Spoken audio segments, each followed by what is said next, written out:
Hello बच्चों, let's read this question. The question says chlorine, bromine, iodine. If this is Dobreneier's triad and the atomic masses of chlorine and iodine are 35.5 and 127 respectively, the atomic mass of bromine is, and the options are 162.5, 91.5, 81.25 and 45.625. तो अभी यहाँ पे की concept क्या होगा?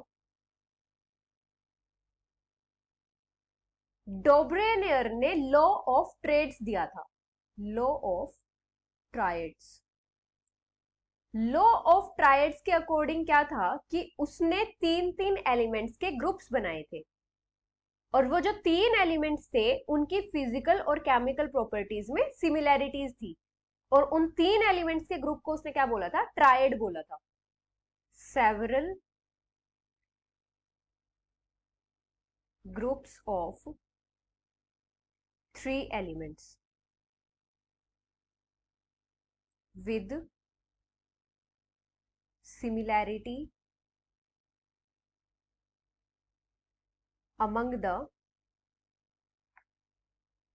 physical and chemical properties.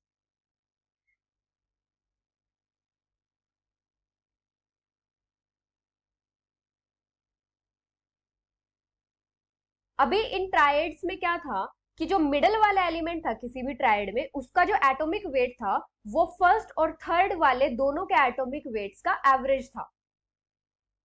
The middle element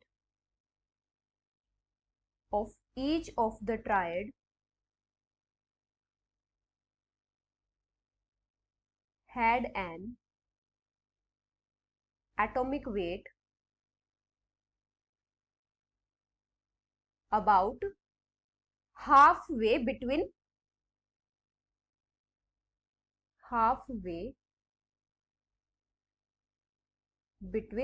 atomic weights of other two.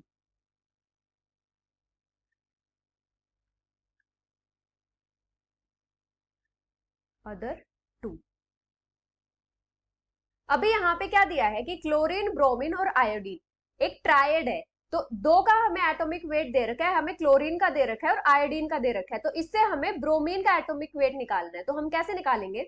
जैसे हमें दे रखा है क्लोरीन, ब्रोमीन, आयोडीन, क्लोरीन का एटॉमिक मास गिवन है और आयोडीन का एटॉमिक मास गिवन है, तो ब्रोमीन का जो एटॉमिक मास होगा वो कितना होगा? इन दोनों के एटॉमिक मास का एवरेज। तो हम कैसे कैलकुलेट करेंगे? जो ब्रोमीन का एटॉमिक मास होगा, atomic mass of bromine, chlorine का एटॉमिक मास कितना है? 35.5 प्लस आयोडीन का एटॉमिक मास कितना है? 127 डिवाइडेड बाई 2, इनका एवरेज निकालना है, तो कितना आ जाएगा? 81.25। तो ये हो जाएगा ब्रोमीन का atomic mass. So the final answer is 81.25 which is option C. Hope you understood it well. Best of luck.